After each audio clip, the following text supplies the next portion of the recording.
आप देख रहे हैं मेड इन इंडिया। आपके साथ मैं हूं अनुया यादव और हमारे बीएससी एसएमई स्पेशल में आज बात करेंगे डायनामिक केबल्स लिमिटेड के एमडी आशीष मंगल से। डायनामिक केबल्स लिमिटेड जो एक जानी मानी कंपनी है, एनर्जी और पावर सेक्टर में काम करती है और करीब 30 साल लंबा सफर यहां पर इस कंपनी का रहा है। आशीष, बहुत बहुत शुक्रिया सबसे पहले तो समय देने के लिए। और 30 साल का लंबा सफर, 3 दशकों से डायनामिक केबल्स लिमिटेड जो है वो यहाँ पर सिर्फ भारत में ही नहीं बल्कि विदेश में भी एनर्जी और पावर सेक्टर में बखूबी काम कर रही है। मुझे बताइए जरा ये 30 सालों के लंबे सफर के बारे में। Thank you Anuya. Anuya, dynamic cables 1986 born company है। We were initially partnership company और ग्रेजुअली हम लोग इसको हमने प्राइवेट लिमिटेड किया। देन इन 2017 हम लोग इसको listed company BSC SME platform पे लेकर गए। तो मैं 86 में हम लोग इसमें एल्यूमिनियम वायर्स का बिजनेस करते थे इसमें, और तब ये बिजनेस बहुत ही माइक्रो लेवल पे था। तो ग्रेजुअली हमने इसमें फिर एल्यूमिनियम कंडक्टर्स का बिजनेस हम लेकर आए। 2003 में हमने इसमें केबल्स का बिजनेस स्टार्ट किया। 2007 में हम इसमें हाई वोल्टेज केबल्स में आए, और अभी हम लोग मीडियम वोल्टेज केबल्स और हाई वोल्टेज केबल्स में 2017 में हमने सबसे बड़ा प्लांट अभी जयपुर में लगाया है, रींगस में। तो ये एक बहुत ही ब्रीफ में मैंने आपको डायनेमिक केबल्स के बारे में बताया है। आशीष, 30 सालों में हमने देखा है कि कैसे देश ने तेजी से तरक्की की है।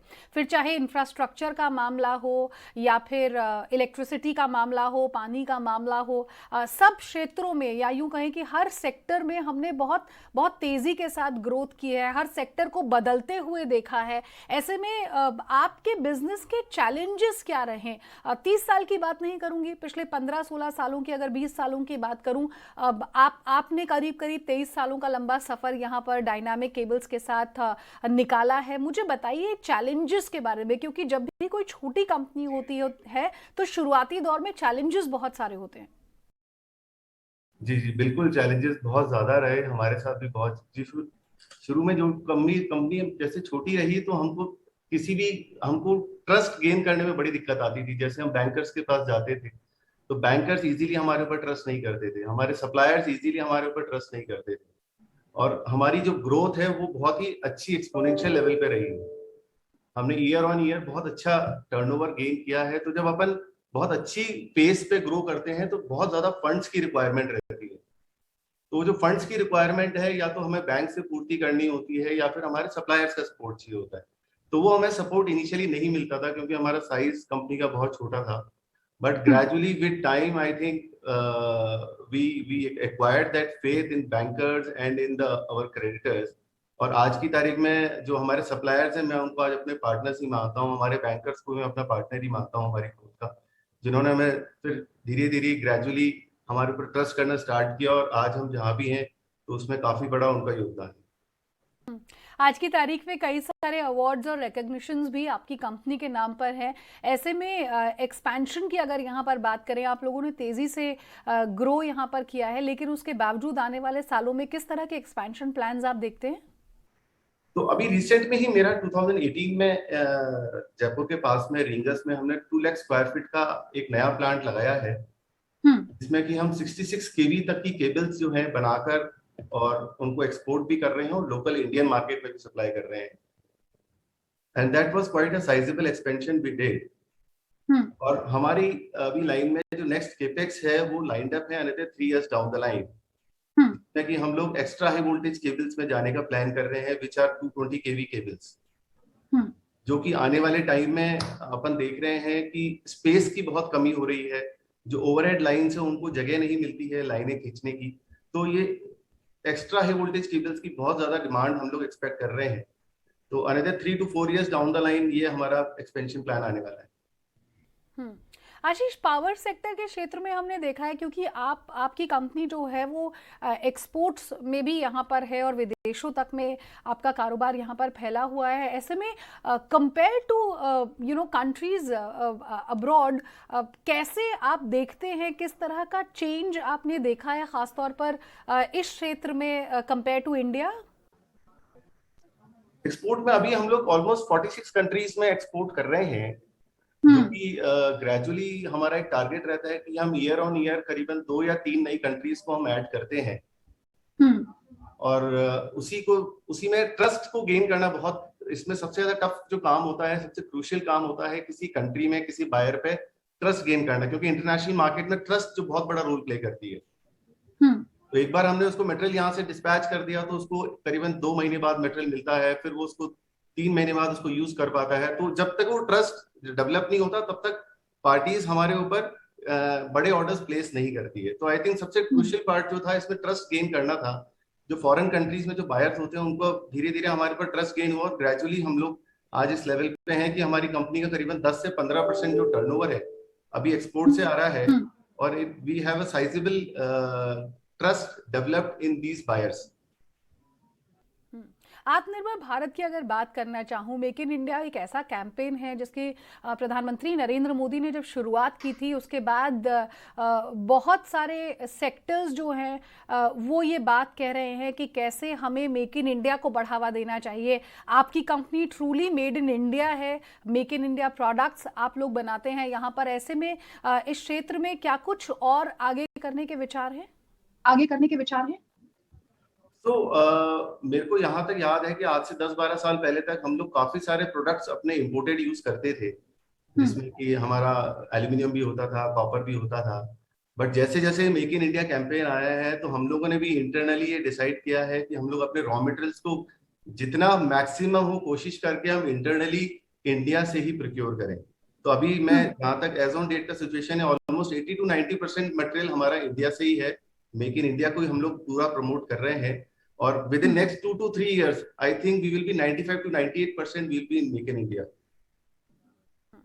आशीष, मैंने बहुत सारे एंटरप्रेन्योर्स से जब बात की पिछले दिनों तो हर किसी का यही कहना है कि एक सबसे बड़ा चैलेंज जो यहाँ पर होता है वो कैपिटल रेज करने का होता है। ऐसे में बीएसई एसएमई पर जब आप लिस्ट हुए तो कैसे बीएसई ने आपकी मदद की यहाँ पर कैपिटल रेज में? ये एसएमई प्लेटफॉर्म की जानकारी मेरे को करीबन 2017 में मिली।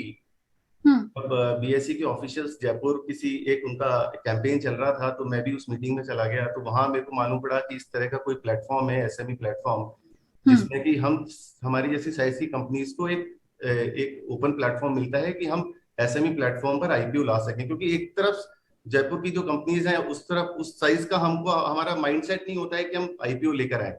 बट जब मैंने वो कैंपेन उनका सुना तो मेरे को लगा शायद हम लोग कैपेबल हैं। और I think as a entrepreneur एक हमारे अंदर एक होता है कि हमें अगर प्लेटफॉर्म मिल जाए तो हम लोग शायद हर चीज करने के लिए तैयार रहते हैं। तो वो एक शायद बीएसई का जो एसएमई प्लेटफॉर्म था वो प्लेटफॉर्म हमें मिला, फिर हमने उनसे और समझा। बीएसई ऑफिशियल्स ने हमको पेपर वर्क में बहुत मदद की, और 2017 एंड में हम लोग वो आईपीओ लेकर आ गए, जो कि बहुत ही सुपर सक्सेसफुल रहा, जिससे हमारा कॉन्फिडेंस बढ़ा। और फिर ग्रेजुअली हम 3 साल बाद अब उसको बीएसई मेन बोर्ड में हमने माइग्रेट कर लिया उसको। यानी कि कुल मिलाकर अगर समझना चाहें वो तमाम एंटरप्रेन्योर्स जो सोच रहे होंगे कि कैसे कैपिटल रेज यहाँ पर करें, तो आपके हिसाब से क्या आपको लगता है कि एक्सचेंज पर लिस्ट हो जाने के बाद जो पॉसिबिलिटीज हैं कैपिटल रेज करने की वो और बेहतर हो जाती हैं? सो इनिशियली बहुत सारे मन में हिचेस थे मेरे भी 2017 में कि कैसे कैपिटल रेज होगी, कैसे पैसा आएगा, कैसे मैं उसको डिप्लॉय करूंगा।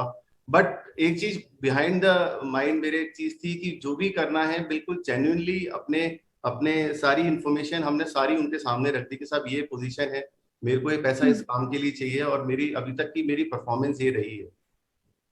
आई थिंक सबसे बड़ा उसमें यही रहा मेरा कि हमने सारी चीजें उनके सामने क्रिस्टल क्लियर रखी, उन्होंने भी हमको समझा, और उन्होंने क्लियरली बताया कि इतना ही पैसा आपको मिल सकता है, जो कि मेरे लिए सफिशिएंट था। तो आई थिंक सबसे बड़ी इंपॉर्टेंट चीज है कि अपनी कैपिटल नीड्स को समझना, कि आपकी कैपिटल नीड है, क्या वर्किंग कैपिटल चाहिए या आपको फिक्स में कैपिटल चाहिए, और वो उनके सामने प्रॉपर्ली रखना, और फिर उनको समझाना, और फिर उनके जो एसएमई प्लेटफॉर्म का है उस तरीके को समझना। तो आई थिंक ये 3-4 चीजों का एक कॉम्बो था। उस कॉम्बो को हमने बहुत ढंग से समझा, तरीके से इम्प्लीमेंट किया। तो आई थिंक अगर 2017 में देखो, that was one of the successful IPOs we did in SME platform. Ashish, बहुत सारे जो टियर 2 सिटीज़ के एंटरप्रेन्योर्स होते हैं उनके मन में ढेरों सवाल होते हैं। अब जैसा कि आपने ट्रस्ट की बात कही, वो बहुत स्ट्रगल भी करते हैं कि जो उनका कस्टमर है वो उन पर विश्वास करे, चाहे चाहे किसी ने बिजनेस की शुरुआत की हो या फिर ऑलरेडी एग्जिस्टिंग हो मार्केट में। ऐसे में आप क्या कहना चाहेंगे यहाँ पर अपने कलीग्स को, अपने एंटरप्रेन्योर साथियों को? आई थिंक इसमें दो तीन चीजें बहुत बड़ा रोल प्ले करती हैं। आपने बिल्कुल सही कहा कि इनिशियल लेवल पे ट्रस्ट की बहुत ज्यादा दिक्कत आती है, बैंकर्स हों चाहे सप्लायर्स हों, या अपन कहीं भी बाहर एक स्टेप आउट करते हैं तो एक ट्रस्ट लेवल बहुत कम होता है एक छोटे एंटरप्रेन्योर के लिए। सो आई थिंक 2-3 थिंग्स, एक तो कॉन्फिडेंस है वो हमारा, वो बहुत ज्यादा वर्क करता है। एक हमारी इंटीग्रिटी है वो बहुत ज्यादा वर्क करती है। और तीसरी चीज सबसे ज्यादा इंपॉर्टेंट एक मेहनत है। अगर वो मेहनत अगर अपन राइट डायरेक्शन में कर रहे हैं, विद फुल इंटीग्रिटी कर रहे हैं, तो आई थिंक शायद हो सकता है हमारी जो ग्रोथ की रेट कम हो, बट शायद हम लोगों को कोई नहीं रोक सकता। और शायद वही रीजन मेरे लिए भी यही रहा कि मैं उसको राइट डायरेक्शन में अपनी मेहनत और इंटीग्रिटी को लेकर गया, तो आज मैं जहां पर हूँ उसी की वजह से। आशीष, जाते जाते 2022 के लिए कोई खास प्लान आपका, आपकी कंपनी का, जो आप अचीव करना चाहते हैं? यस यस, बिल्कुल है जी। तो अभी जो मेरा 2022-23 का जो प्लान है, मेरी कंपनी को मैं डेट फ्री की तरफ ले जाना चाह रहा हूँ। और उसमें हम काफी हद तक अपने आप को प्रूव भी कर चुके हैं कि हम कर लेंगे। और अनदर 18 मंथ्स और 24 मंथ्स में वो हम पूरा कंपनी को डेट फ्री कर देंगे। So that is my biggest plan right now. चलिए, बहुत बहुत शुभकामनाएं आपको हमारी तरफ से भी। थैंक यू अनुज। शुक्रिया इस बातचीत के लिए। फिलहाल मेड इन इंडिया में वक्त हो चला एक छोटे से ब्रेक का। ब्रेक के उस पार एक और एसएमई से कराएंगे आपकी मुलाकात। आप देखते रहिए ET नाउ स्वदेश।